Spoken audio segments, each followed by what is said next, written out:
warahmatullahi wabarakatuh. Bismillahirrahmanirrahim. Selamat pagi teman-teman semua. Selamat pagi Ibu dosen.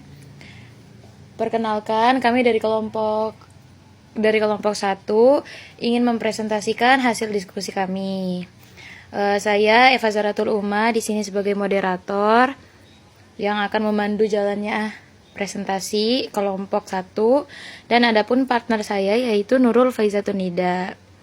Selanjutnya materi yang pertama akan saya serahkan kepada partner saya Nurul Faizatun Nida. Kepadanya saya persilahkan.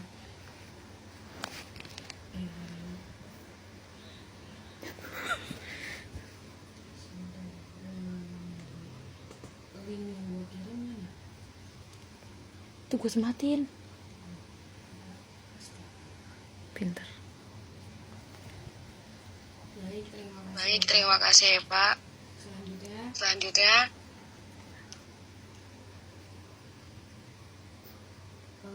pengertian ukuran penyebaran variabilitas data tunggal adalah ukuran yang menunjukkan seberapa jauh nilai-nilai dalam dataset berbeda dari nilai pusat.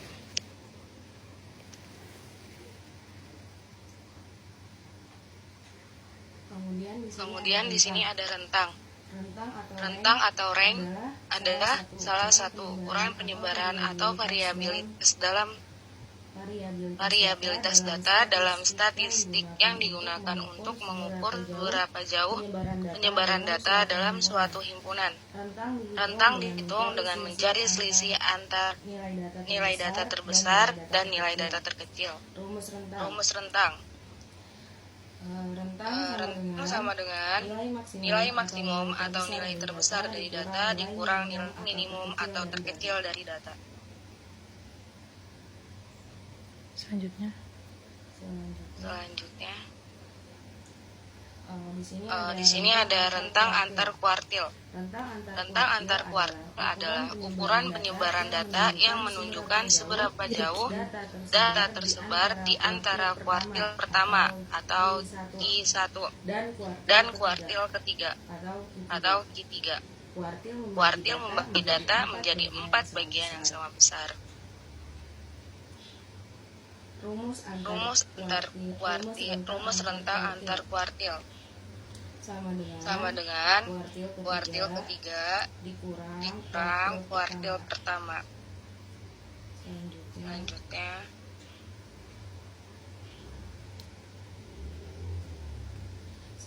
simpangan kuartil.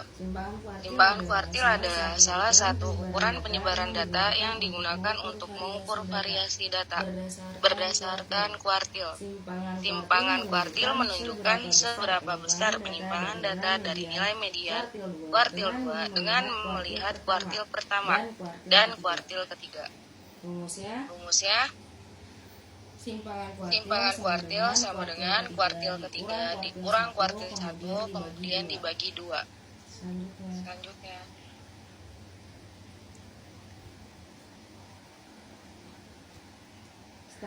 standar deviasi dan variansi.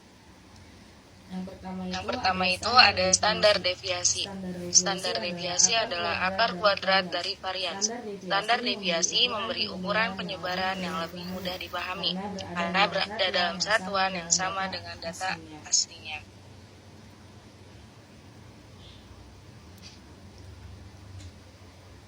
Kemudian ada varians. Varians adalah data kuadrat dari selisih antara tiap data dengan nilai rata-rata. Varians menggambarkan seberapa jauh setiap nilai data tersebar di sekitar mean.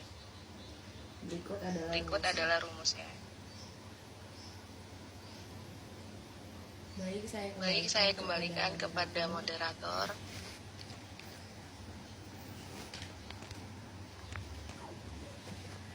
Baik, terima kasih Nurul.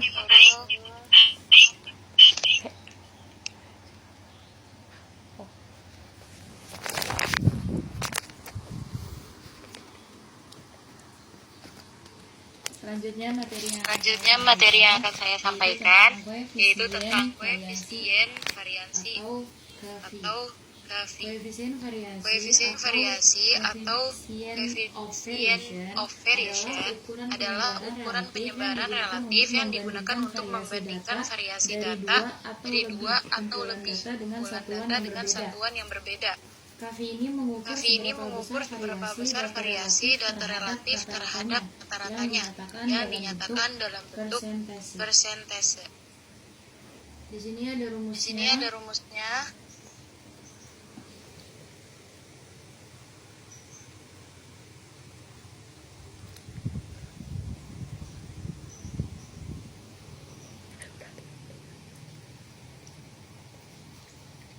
Ya, selanjutnya yaitu koefisien kemiringan atau A3, yaitu sebuah ukuran statistik yang digunakan untuk mengukur tingkat ketidaksimetrisan atau kemiringan suatu distribusi data dengan data lain. Koefisien kemiringan ini menunjukkan apakah data cenderung lebih menyebar ke arah ekor kanan atau positif atau ekor kiri negatif dari distribusi normal. Nah, di sini ada juga rumusnya ya teman-teman. Selanjutnya ada koefisien kurtosis atau A4, yaitu ukuran statistik yang digunakan untuk mengukur tingkat keruncinan atau kepuncakan suatu distribusi data. Dengan kata lain, koefisien kurtosis ini menunjukkan seberapa runcing atau datar suatu distribusi data jika dibandingkan dengan distribusi normal. Berikut rumusnya. Selanjutnya skor baku atau Z dan skor T. Di sini ada skor baku.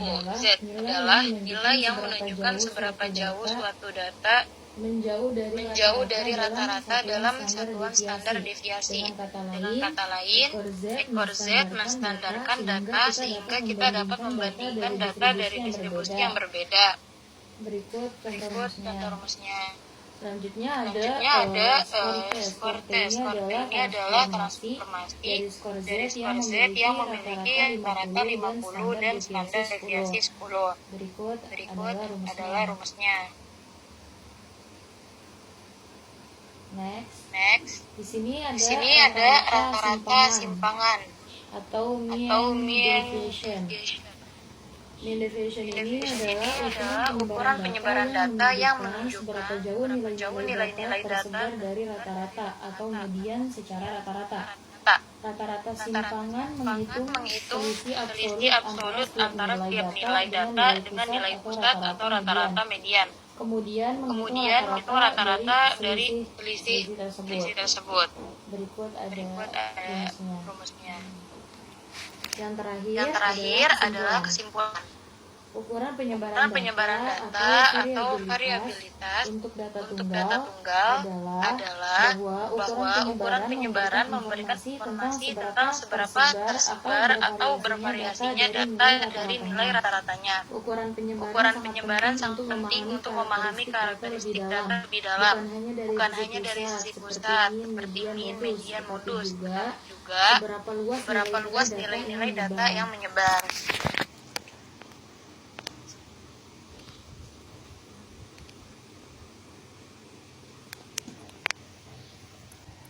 Alhamdulillah. Kelihatan kan? Pinjam apa nih? Kelihatan nggak?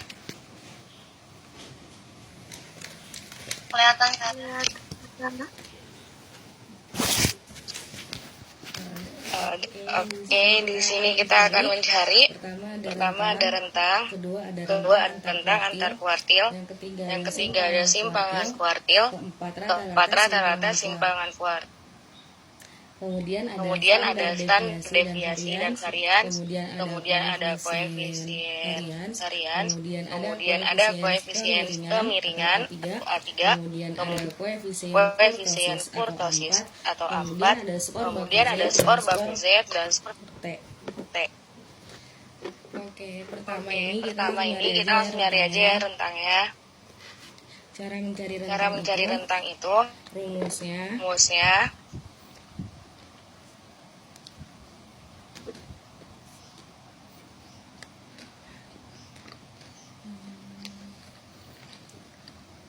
Ini dia loadingnya. Sebentar ya teman-teman. Jangan ditawain.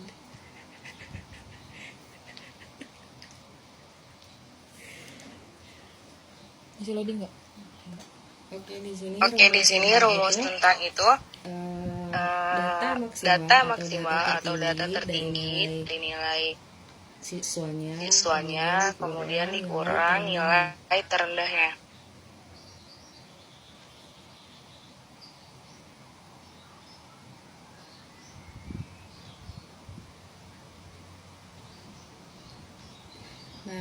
Nah, ini nilai siswanya.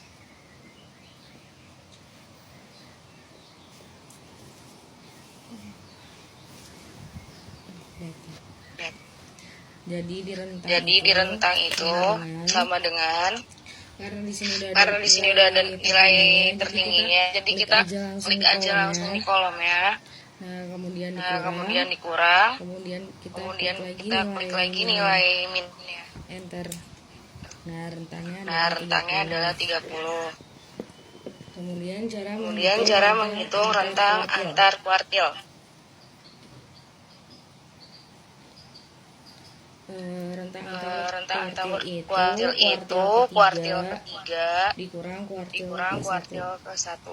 Jadi sama dengan kita pencet aja karena nilai dari kuartil ketiga. Karena sebelumnya sudah dicari di pertemuan sebelumnya. Ini kuartil ketiga dikurang nilai kuartil pertama. Kemudian enter. Nah, rentang antar kuartilnya 20,75.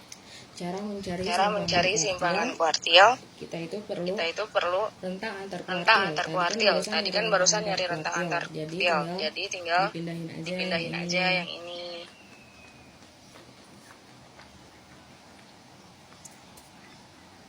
Nah, kemudian kita baru nyari simpangan kuartilnya. Cari simpangan kuartil itu rentang antar kuartil dibagi 2. Berarti sama dengan kita pencet nilai rentang antar kuartilnya, kemudian dibagi 2. Enter. Nah, udah. Simpangan kuartilnya itu 10,375. Lanjut ke rata-rata simpangan. Sebelum nyari rata-rata simpangan, kita nyari rata-rata mean dulu. Di sini udah aku cari rumusnya itu sama dengan average sama dalam kurung di nilai-nilainya. Kemudian tutup kurung. Nanti nilai meannya baru ada. Rumus rata-rata simpangan itu kita nyari dulu udah nyari rata-rata meannya, kemudian kita nyari absolut dari per nilai data, nilai siswanya. Nah, cara nyari absolut itu sama dengan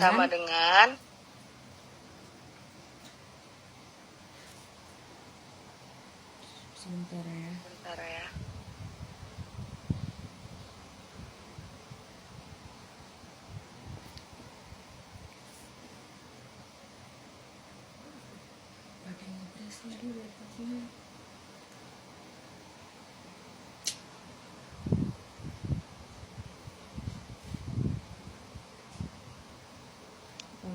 Maaf teman-teman, tunggu sebentar ya.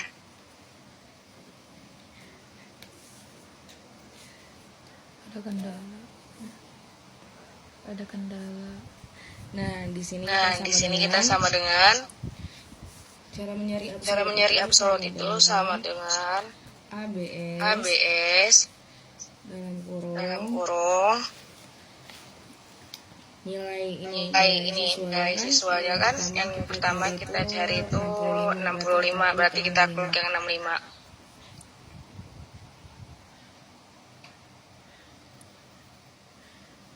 Kemudian dikurang sama rata-rata meannya.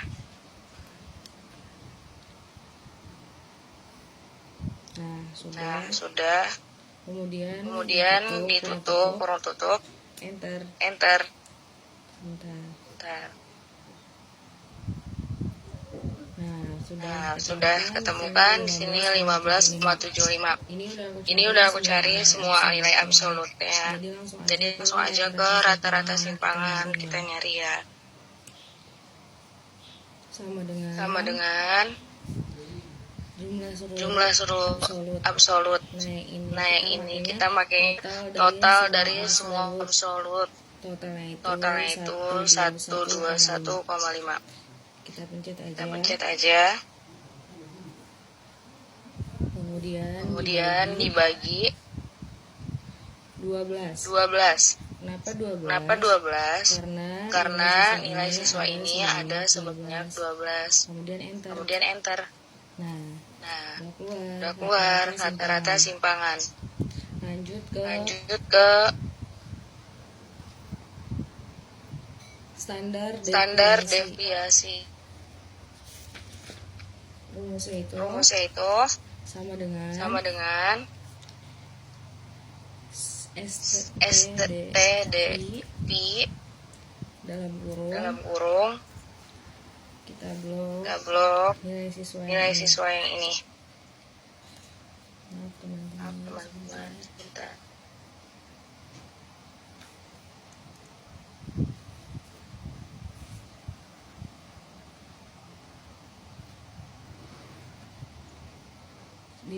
Di blok sampai bawah. Kemudian tutup kurung, enter. Nah, sudah ada standar deviasinya. Kemudian cara mencari varians juga sama. Rumusnya itu sama dengan var titik P dalam kurung pakai data yang ini lagi, nilai siswa. Kita sorot sampai bawah. Tutup kurung, enter. Variansnya juga sudah ketemu. Kemudian koefisien varians sama dengan scale di blok lagi nilai siswanya kayak tadi ya.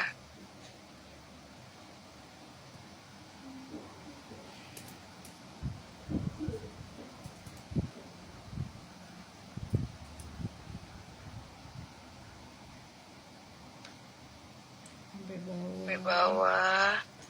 Kemudian tutup kurung. Maaf teman-teman. Kemudian tutup kurung, enter. Nah, koefisien varian sudah ketemu. Kemudian koefisien kemiringan.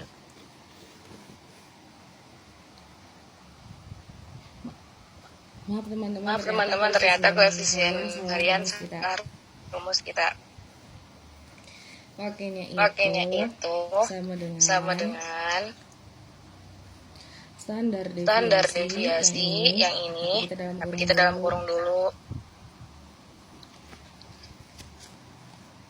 Kemudian dibagi mean. Nah, ini nilai meannya udah kita cari juga ya. Kita klik aja nilainya. Kemudian tutup kurung dikali 100. Kemudian enter. Nah, sudah keluar. Nilainya 13,88. Kemudian koefisien kemiringan. Berarti rumusnya sama dengan scale dalam kurung nilai datanya di blok sampai bawah. Tutup kurung, enter. Kemudian koefisien kurtosis. Rumusnya itu sama dengan kurt kurung buka. Nilai siswanya kita blok lagi sampai bawah. Tutup kurung, enter. Nah, ini udah ketemu semua. Sekarang kita ke skor baku Z. Cara menghitungnya itu sama dengan Karena skor baku itu nyarinya kita per nilai, berarti sama dengan kita nyari nilai pertama dulu. Nilai pertama itu 65. Berarti kita klik 65-nya. Kurung. Klik.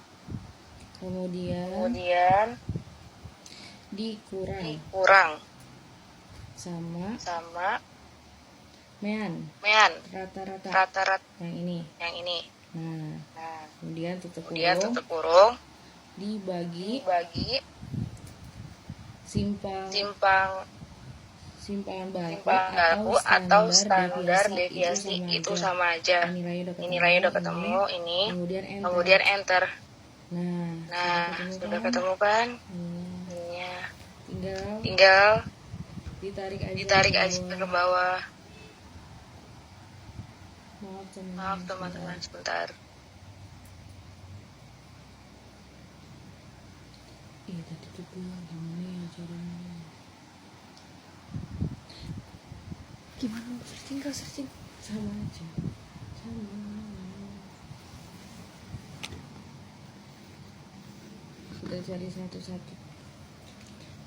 Kita cari satu-satu aja, nggak apa-apa ya. Sama dengan kurung buka, nilai kurang mean kurung bagi simpangan ini, enter. Nah, kemudian kita langsung aja nyari skornya. Rumus skor itu sama 50 ditambah kurung buka 10 dikali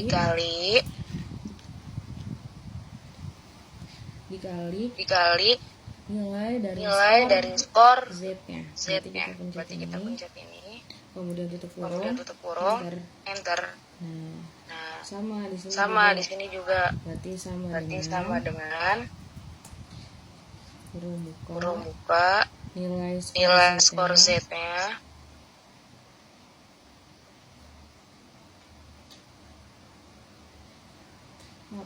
Maaf.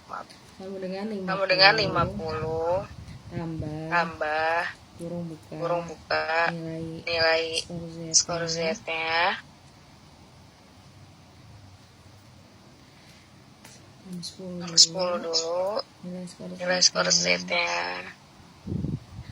Tutup kurung, enter. Nah, itu sini kita udah nyari rentangnya 30, rentang antar kuartilnya 20,75, simpang kuartilnya 10,375, rata-rata simpangan 10,125, standar deviasinya 11,21, hariannya 115,19, koefisien varian 13,88, koefisien kemiringan min 0,396, kemudian koefisien portofisien min 1,765. Di sini skor baku, nilai siswa pertama dan kedua udah dicari. Skor baku Z-nya yang nilai pertama itu ini sekian. Skor T-nya juga di sini udah kita cari. Nilai keduanya skor baku Z-nya ini juga udah ada. Kemudian skor T-nya juga udah. Terima kasih.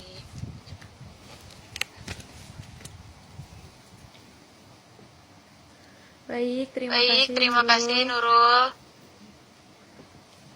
Udah ya, mungkin udah. Gimana nih, teman-teman? Terima kasih. Aku jadi lupa. Baik, terima kasih teman-teman semuanya. Baik, terima kasih teman-teman semuanya. Mungkin segitu materi yang dapat kami sampaikan. Kurang lebihnya mohon maaf atas tadi juga kendala-kendalanya. Mohon dimaafin ya teman-teman. Oke, saya tutup aja. Wassalamualaikum warahmatullahi wabarakatuh.